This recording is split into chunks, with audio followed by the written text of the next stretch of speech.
Hey, Renee. Finally done with technical issues. I'm so glad to see you. Let's get the show started. Who do you want to do a shout out to? To my daughter and to my husband for all their continued support and all my adventures, especially when I leave home for 6 months at a time.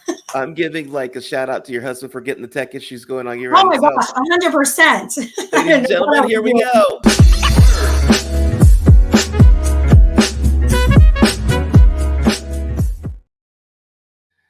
All right, everybody that's been waiting, thank you so much. Today we have the amazing Renae Morelli with us from her career as a model, a firefighter, and now she's doing all sorts of investigative work. She's got a diverse background that demonstrates her zest for life. I love that. Renee's tackled some amazing trails, and she is now a true hiker. She's done the Pacific Crest Trail, the Appalacian Trail. She's been to Iceland hiking, and I would try and save that word, but we're going to let that go.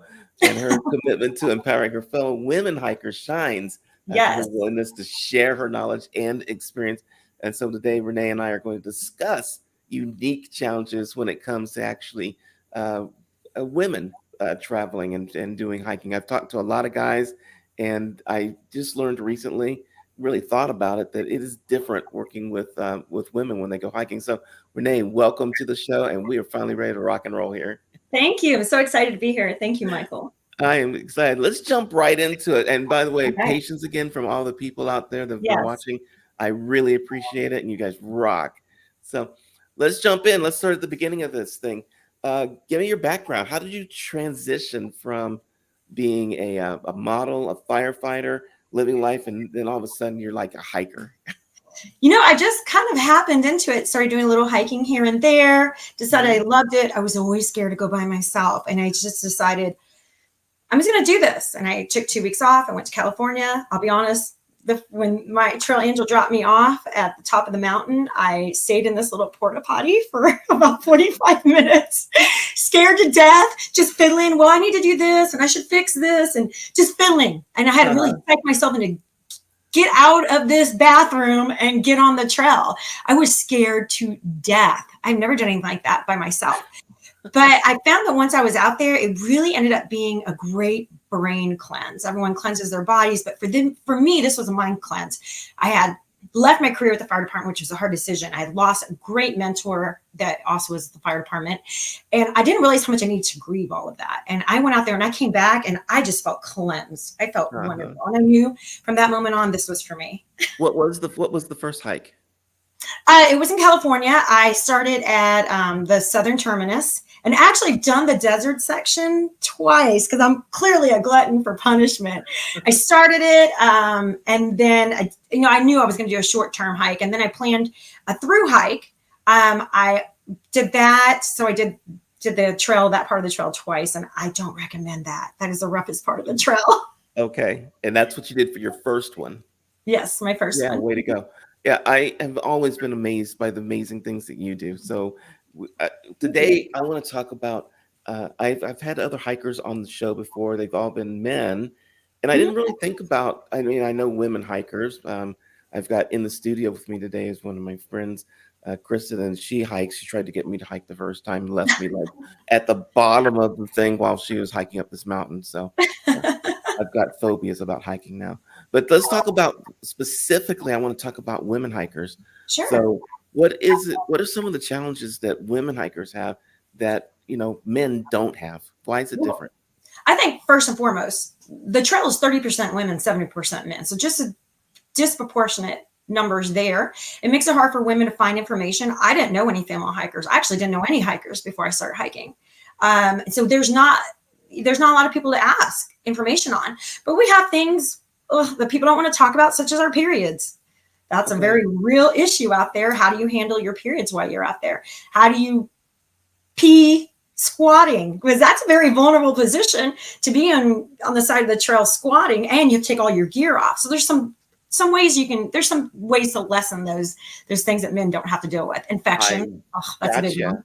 So I can dive right in. I actually have some props. If you'd like me to dive right in. I would love to dive right in. Let's educate me and the rest of this crowd here that's wondering, like, she's talking about peeing on the Yeah, trail. peeing. Okay, so Okay, there's two so devices to try it on the trail. One is a tinkle bell. So for me, the reason why I wanted to start peeing standing up, not only is it just hard to take your gear off every time you have to pee, but I was in camp and by myself. I thought I was completely by myself. It was a very desolate area, and I just squatted behind a bush, these little low bushes to pee, and this hiker came walking up and scared the bejesus out of me. And I stood up real quick. And I thought, I never want to be in that position again where someone walks up on me peeing. yes, Oh, it's so uncomfortable. Not to mention, there's also, you're on the trail and one side might be a cliff and the other side's just mountain. And you literally just have the trail to pee on. And people are walking up and down it. It's just a weird kind of feeling to let everyone see you squatting. So I would highly recommend these. Practice at home, practice in your backyard, practice in your bathroom, just practice. Okay, wait. Just so since we're already just broaching this subject, okay, and we don't need a demonstration. I mean, we might. But, That's good. Okay, explain how one would use these things, because the guys are looking at this and they're going like it's easy. Just sit down and just use this thing. All right, so very simply, this will say up. So this goes up. This goes down. You would just relax your pelvis and pee. Very simple. You can just pull your zipper down, put this right in. You don't even have to take your pack off. Do your business. That is an amazing device right there. I like that one better than this one. This one, I don't think it fits in your pants quite right when you pull your zipper down. Also, I know a lot of women that will wear skirts or shorts for this very reason, because they can just pull it to the side, use one of these devices, and pee on trail. What is the device called so we can all look them up on the internet? This one's called Go Girl, and this one is called Tinkle Bell. And what's the technical term for what the device is? Like, is it I don't know the technical device. You probably just Google hiking pee device. I'm not even sure I just happened upon it when I was trying to look for solutions, because I knew I didn't want to be squatting anymore. But that leads me into something else that's very important when you're on the trail. Wiping. Okay. Women, you don't want to carry all that toilet paper around. You have to carry it out. That's LNT. Yeah, it's biodegradable, but you don't want an animal digging down. They're very attracted to the salts in your urine and your other waste. And so they want to dig that up for that salt. You don't want that to happen. Okay. And yeah, it's biodegradable probably in like 200 years. So I use, this is called Kula cloth. It is Kula. It is microbial, I can't say that, wipe. And you can just rinse it every night. And it's very discreet. Use this instead of toilet paper. And then you just clip on the back of your pack and let it air dry and go. And you just rinse it every night. That's it. And then let it dry overnight. Is it for number 1 and number 2? No. Just number 1. Okay, I was just trying to figure that one out. Okay. Glad you asked that. So those are the 2 things I recommend for peeing for women. Okay. Now that we got that out, that's like, I have to say, one of the things I've always wanted to ask astronauts is how you pee in space. And I have looked it up. So now I know how you pee on the trail. So yes. That is pretty good stuff. All right, let's go into the other difficult subject people don't want to talk about usually, and that's menstruation. What do you do about that? So there are various ways. You got to find which one works best for your body. There's some that aren't going to be realistic. Obviously, the NuvaRing's not realistic. The pill, it works for some people, but it's just one more thing you have to carry around. Mm-hmm. You can get the IUD, which will stop your periods, but that can be very expensive and also can be painful. A lot of women I know, and I have tried this myself, is the Diva cup. And I don't have one in front of me, but it's just a little cup that goes inside of you. It catches all your blood when you're ready to change it. And this is the little caveat here. You need to have water available to rinse it. Southern California water is very scarce. So you need to weigh how much do I want to drink? How much do I want to use for personal hygiene? You have to weigh that. And that's part of the consideration you need to take when you decide what device you would like to use for your periods. If you decide to use the cup, just be sure when you take it out, you already have a hole dug, just like your cat hole. When you have to go number 2, you want to dump that in there and bury it, because the animals will try to, unfortunately, dig it up and get your blood. You want to be able to rinse it. You want to have clean hands, rinse it, put it back in. Some women can go and only have to do that maybe 2-3 times a day. Okay. So there's also the old traditional tampons, but if you carry your tampons in, you must carry your tampons out. Do not, under any circumstances, bury those. Gotcha. So whenever everything goes out, needs to come back with you. So you got to take that into consideration as well. We do have a question from the audience, and the question from Shantrea Amos is how do you sanitize the Diva Cup?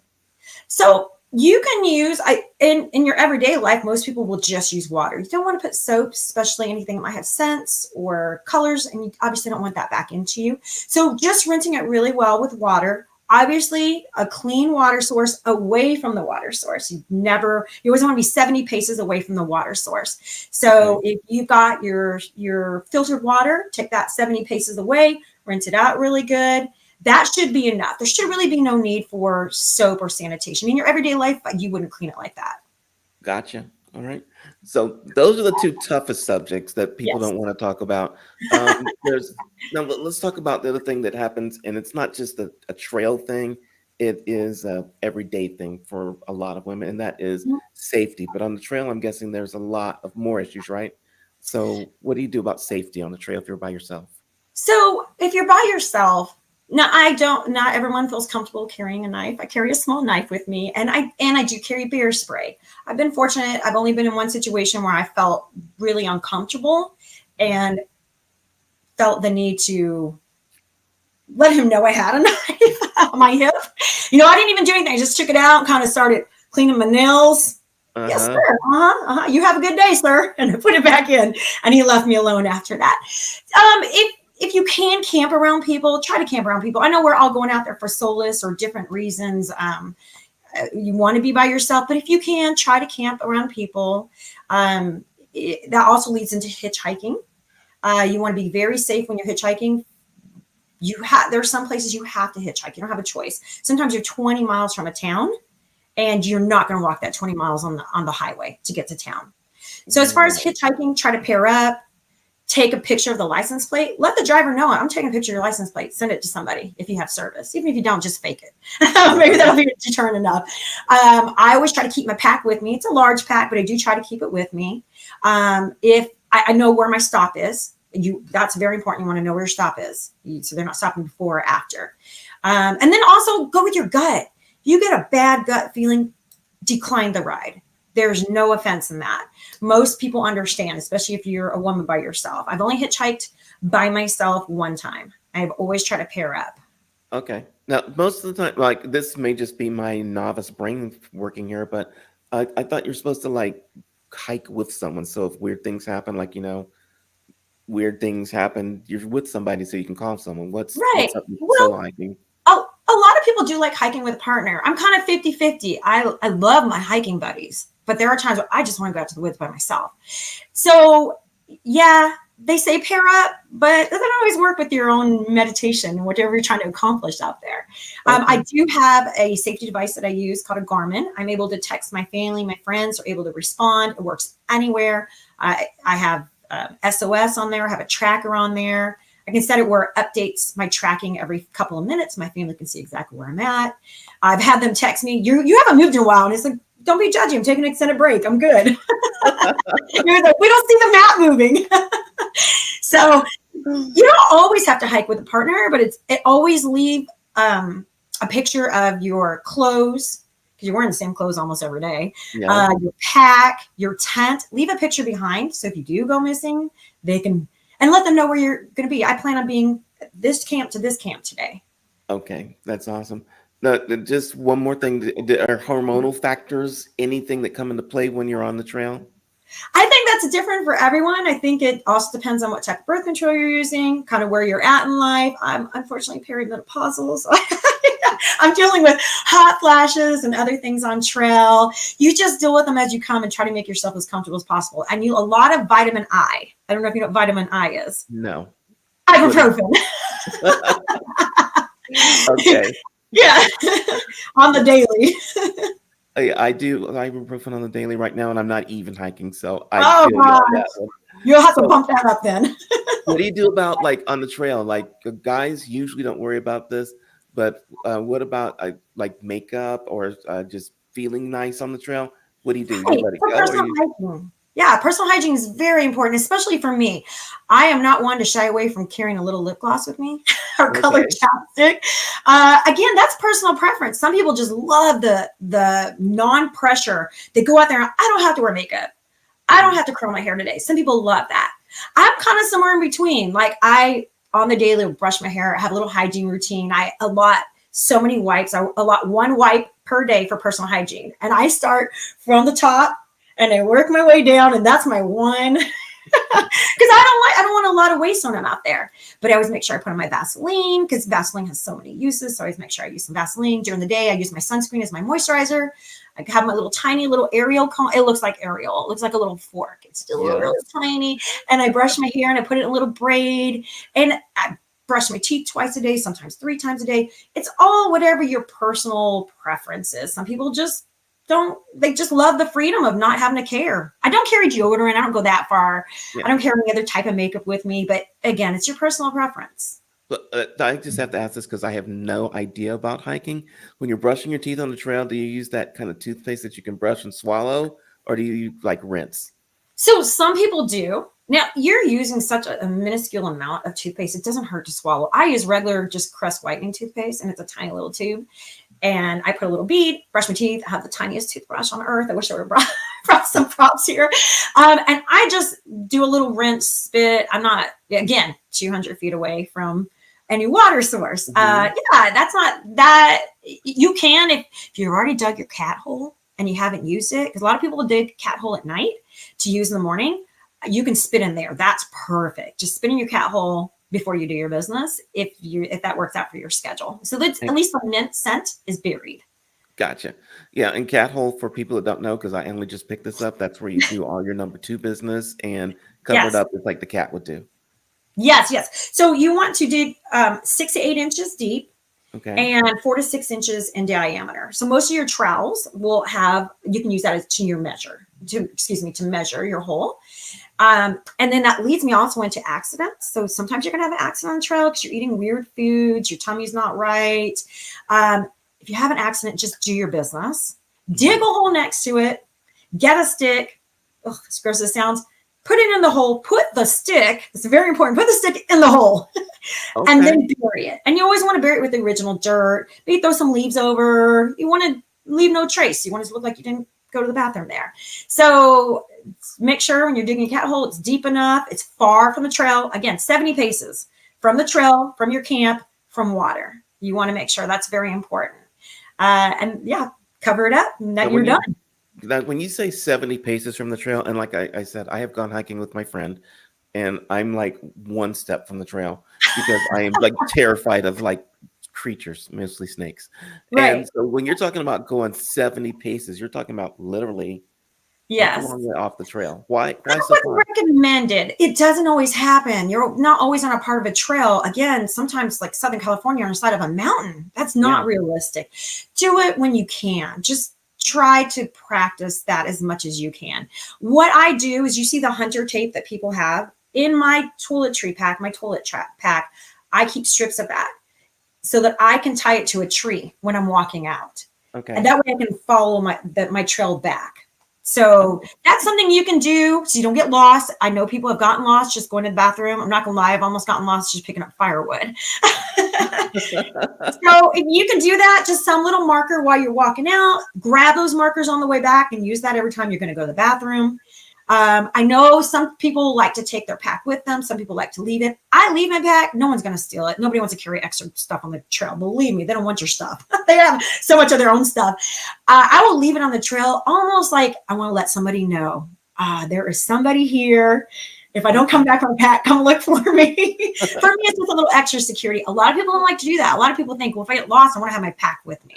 But I just use my little markers, and I haven't had, knock on wood, I haven't had a problem going to the bathroom.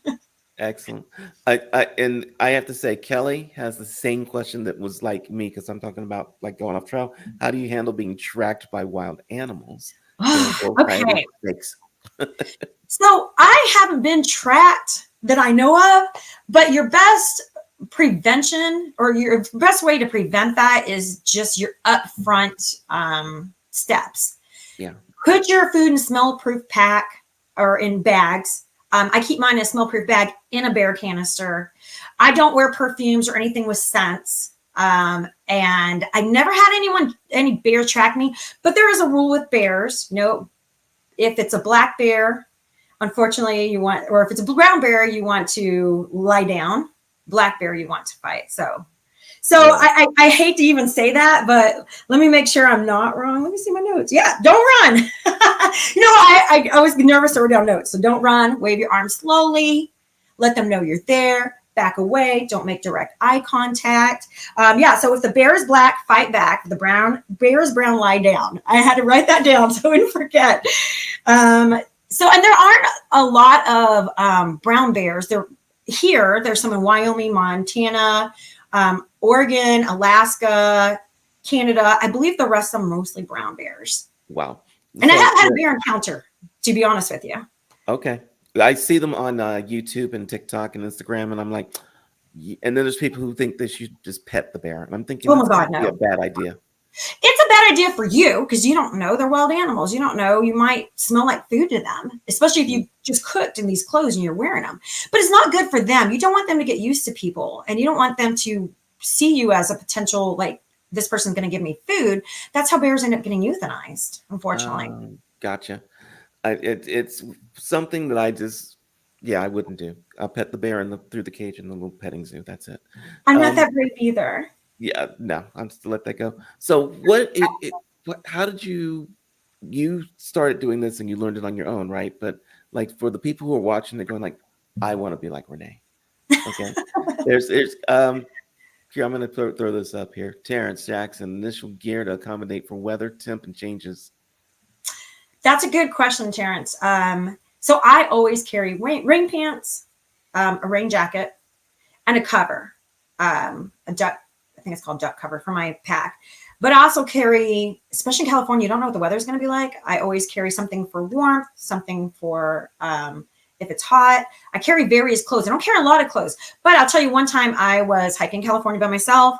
I didn't know the snowstorm was coming in. I was not prepared for it at all.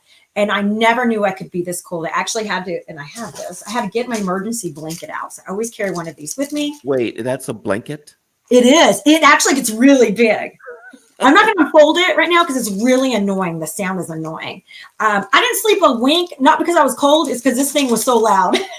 Wow. But I had to wrap myself up. I think I probably would have froze to death. And it was because the ground was so cold. It wasn't even the air around me, just the coldness coming out from the ground. I was so grateful to have that. I never go anywhere without it. So just have your various clothes ready. Your rain clothes, if you're going to be in an area that might have snow, your snow pants, if you want to carry that. And then, you have your hat, your gloves.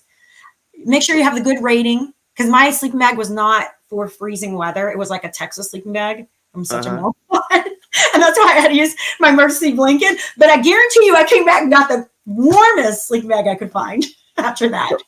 I've talked to other hikers, and one of the things that everyone's proudest of is like how light their pack can be. Like, so what's the weight of your pack? What's the lightest you've got? Oh my God. I'm not gonna lie, Michael. I'm the worst at ultralight packing, and I have my comforts that I just will not go without. So when I'm fully loaded with my food and my water, and I'll carry like a 3-liter bladder and then 2 1-liter bottles. Mm-hmm. I'm probably close to 40 pounds most of the time. Cow. I'm like a packing mule, because there are things I don't want to give up. I got my inflatable pillow. I've got, my big thing of sunscreen. I just don't like giving up my creature comforts. Wow. A lot of people think that's nuts, but I'm willing to carry it. And I don't judge anybody. Whoever wants to carry whatever they want to carry, I don't care how heavy your pack is. I'm not going to judge you. You carrying it. So it doesn't bother me. And I'm also very worried. I've run out of water in Southern California. So I like to be water secure. It's a very scary situation to be in. So I carry way more water than I ever need, because I'm so nervous about that. So at night, do you actually stay on or close to the trail, or do you usually want to try and find a town to go to? I always stay on the trail unless I need to resupply. So I will go into town. I try to carry 4 or 5 days worth of food with me, but it also depends on where the towns are situated. So I will take a night off and resupply. I'll take a Nero or a Zero is what it's called. If it's a Nero, you're going in, you're still hiking that day. You're taking some time off to get groceries and stay in a hotel and shower, and then you're back on the trail the next day. A Zero is you're doing that, but the next day you're taking an entire day off, like 0 footsteps on the trail.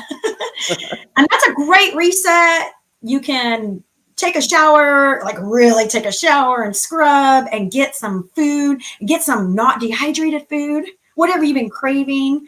You can go to town and get that.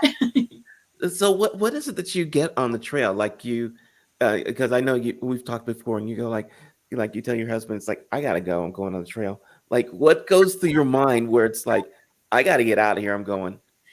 I don't know. A lot of my trips are planned, but a lot of them are just at the last minute. I'll go out to like East Texas because they have a Lone Star Trail out there. It's a 100-mile trail, and I'll do that.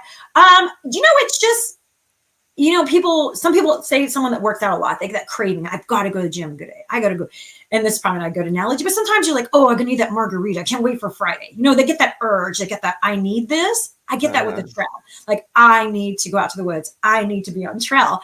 Sometimes there's no rhyme or reason. Sometimes it's just feeling overwhelmed. Sometimes I'm feeling like I need to work out some things in my mind, because that's where I go out and just, you cannot hide from yourself on the trail. You only have yourself out there.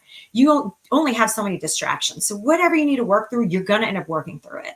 Gotcha. Do you keep in touch with family through cell phone or through your Garmin, or what do you do? Yeah, through my Garmin, the one I have, I can text and they can text me unlimited any time of the day. I will turn it off at night just to save some battery, and then I'll turn it back on. I let them know I'm at camp, turning this off, say goodnight, turn it off, and then I turn it back on the next morning. Yeah. Okay. So you don't have to worry about charging. Do you have sun charging, or you just charge when you get to town? What do you do? No, I do. I have this huge charging bank, and this bank, it's called an Anchor, Anker, and it'll hold about 10 charges. So it's plenty enough for me to get to town. So I'll charge my phone. I don't use my phone a lot out there except for to take pictures. So I keep it in airplane mode. So that's not a big deal. I only have to charge that once every couple of days. I charge my Garmin daily, of course. It's a very important device. And then my headlamp. So this device will last me the entire week. It would last me 7-8 days if I needed it to. Awesome. Okay. We got more questions from the audience. I love this. What kind of water filtration do you recommend for emergency use? Okay. So I use the Sawyer Squeeze, and it's a soil filtration. I have a dirty bottle. I have a clean bottle. I mark them dirty, clean. I wish I had one here. So my stuff back here, I should just pull some out. And so you want to keep one bottle as your dirty bottle. You never want to drink out of it directly. You don't want to cross-contaminate. So that's where I put all my water from the river, creek, wherever my water source is. I screw my Sawyer Squeeze on top of it, my filtration, and then I'll squeeze it into my bladder, or I'll squeeze it into my water bottle. I usually keep that water bottle for like Gatorade or electrolytes. So that's what I recommend for emergency use. I have not been in a situation where I haven't had my Sawyer Squeeze, but I also keep backup tablets that you can throw in. It takes a little bit of time. Some of them are 30 minutes. Some of them are a couple hours. I have made the mistake where it was a couple hours and I was dying of thirst and had to beg someone for water. I didn't literally beg. I was like, please, I'll catch you back when my water's done. Can I get some water from you? So that's where it's helpful to have a hiking partner in that situation. But that's it. You just always have a backup means of filtering your water. Some people use life straws. I don't particularly care for that, but I always have my tablets and I always have my filtration, my Sawyer Squeeze. That's awesome. So if you guys have any questions that we want to ask Renee, please do that right now. This is an absolutely fascinating topic for me, just everything that we've been talking about. If I want to get started, and probably I would just hike through the park, what do I need to do to get started? Like, do I need to go work out? Do I need to walk and get up to where I can do 5 miles a day? No, I mean, I don't think so. I've never really specifically worked out a lot for the trails. I think one time I prepped for a trail, I got on the Stairmaster a lot. That was when I was going to do the PCT, but I went to Appalacian Trail. I didn't even train for that. I think you could just work your way up. Just do what your body allows you to. You obviously want it to be fun. You don't want to be in pain every day. If you're planning on doing some long distance hiking, I would take out a pack with some weight in it. Okay. Just load it up with some stuff. It didn't have to be anything you would actually use on the trail if you're just doing a day hike. And just so you have some weight and get used to that weight, get some good shoes, whether it's trail runner or hiking boots, whatever you prefer. I mean, then start off small, fun. You want to keep it fun. You don't want to be miserable. You'll never make it out on the trail if you're miserable. I hear you. We got some questions coming from the audience here. I want to go like if Joseph says, "I've heard trail names, nicknames are a thing. Do you have one? And what is it? And what's the most interesting one you've ever come across?" Well, I was given a trail name, and your trail names are. This is like not really rules, but kind of unspoken rules about trail names. You don't give yourself a trail name, and you let somebody else name you, and you can reject the trail name. You don't have to take the trail name. If you don't, I've had people try to give me some weird trail names. I'm like, no, that's not what I want. That's not what my obituary to say if I fall off this cliff. But I'm notoriously, I notoriously become dehydrated on trail. I just cannot keep enough electrolytes in me. So I carry little packets, something called pickle punch. And it's just pickle salt. Very popular in Texas, but I guess in California, nobody had heard of it. So people were a little fascinated by it. So I had a bunch. I was giving them out. So everyone just started calling me pickle punch. And I'm like, no, I do love pickles. Yeah. But unfortunately, that name, people who didn't know me, didn't know the story behind it. They thought I was just going around punching dicks. I hope I can say dicks on the show. They're like, how'd you get your name? Did you dick punch a guy? No, I just drink a lot of liquids. So no. Right. Yeah. And then the Appalacian Trail didn't really have a name. I didn't carry over the pickle punch name. Every trail, you kind of get your own name for every trail. But I was known as a pink lady out there because clearly I love pink. Mm-hmm. My gear, my backpack, everything happened to be pink. So yeah, that's kind of the thing about nicknames and trail names. And I'm not sure why people started that. I think it's because, you go out there and there's like 5 Johns. You're like, well, which John? John with the purple shoes. And so you would just start calling purple shoes. I think that's how, maybe, I could be wrong, I think it's kind of how it started. And as far as the most interesting one I've come across, let's see, Fridge. That guy, I'm not even kidding. Love him to death. We still keep in contact. He's in Alaska. I'm about to go hike with him in July. Love him to death. He was called Kitchen Fridge because he carried everything you can imagine your kitchen fridge. I mean, his pack had to have been 80 pounds. Wow. So that one was interesting. And then Mary Poppins, same thing, because somebody would just keep pulling all this stuff out like Mary Poppins. I don't think that's probably like the two that are sticking out.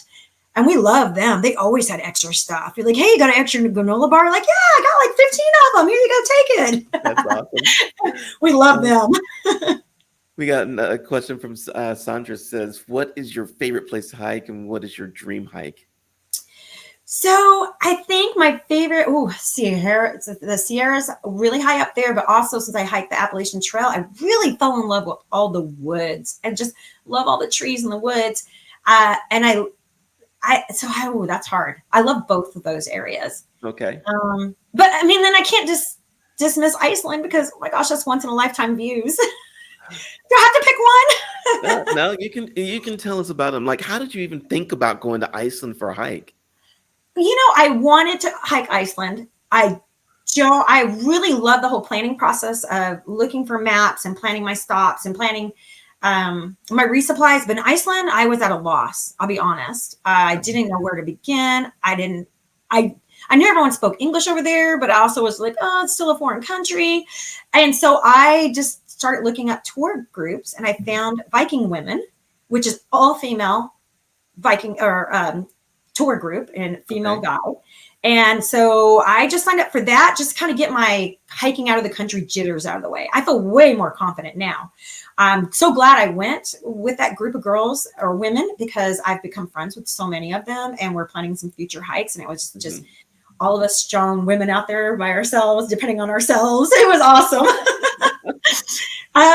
So I think for my future hike, it's not even really a hike. I'm going to go in Alaska, outside Girdwood in Alaska, and hike. But I think my next big hike that I want to do is going to be the Sky Ladder in Austria.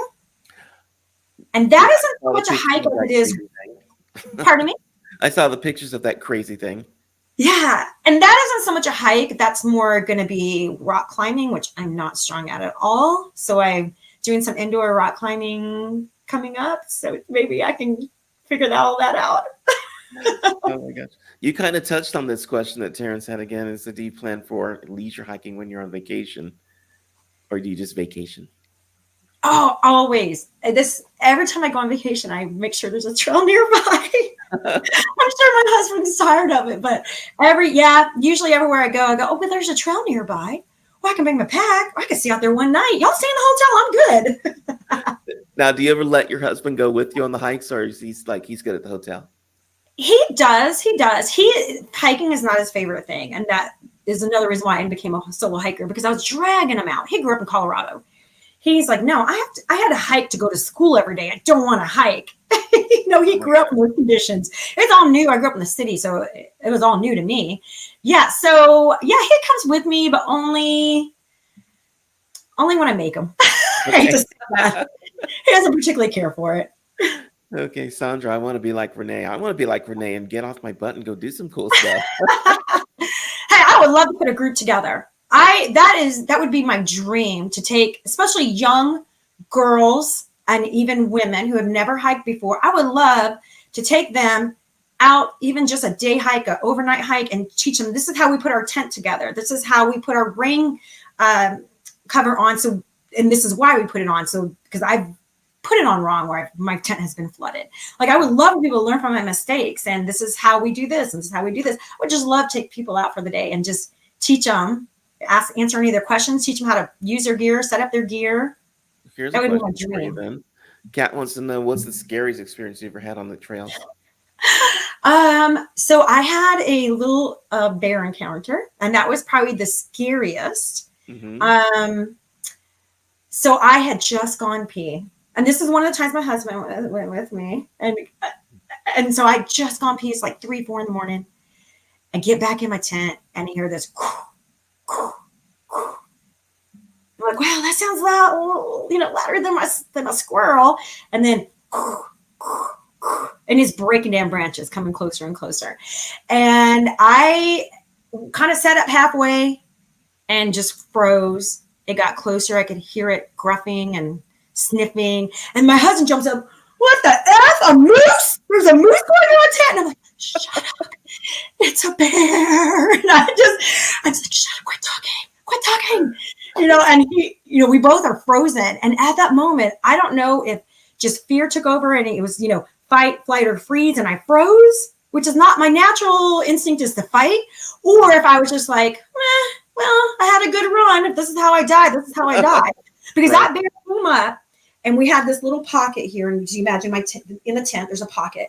And it came and it was sniffing. I could feel it pushing through, sniffing. And I didn't even reach for it. I thought, if a bear ever comes, I get my bear mace and I do this and I do that. And you think you can do all this stuff? You don't do any of that. No. I didn't even know where my bear mace was. And it was laying next to me. I never even opened it. And then he went off and scratched, the post and everything.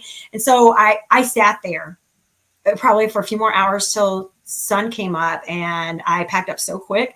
Come to find out, there was folded up really, really, really tiny. It's how great bear's sense of smell is. Really tiny was a protein wrapper shoved in that pocket. And that's what he was sniffing. He really didn't have an interest in us. We're not in their natural food source. We're not their natural food they would go after.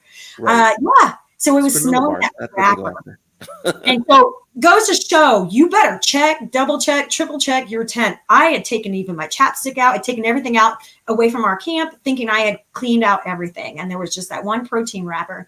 And it was actually from a hiking trip before that I didn't find when I cleaned out my tents. So, wow.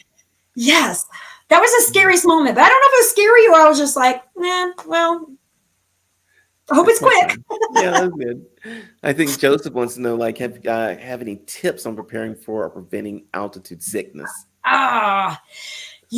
So I get really bad altitude sickness. Anything over 10,000 and my face gets fat. I think you've seen pictures of me. My face doubles in size. I love how big my lips get, though. So, as far as preparing, unfortunately, for altitude sickness, it's a matter of being in it and getting out of it, and being in it and getting out of it. So if you know you're going to be in high altitude, you're coming from Texas where we're at 300, I think is our elevation here. I would recommend going on short hikes if you can, going above 10,000 and then camping below, and then hiking above and camping below. And you will adjust. It does take several days and several climbs. What you don't want to do is ignore the signs of elevation sickness or altitude sickness. If you get up there and you start getting a horrible headache, you have trouble breathing, you're confused. Confusion is a big one. You need to get out of there. There's no way you're going to fix that except for getting to a lower altitude. Gotcha. There's some people will take medication. There's a medication you take for altitude sickness. I don't do that. I just decide I'm just going to deal with it.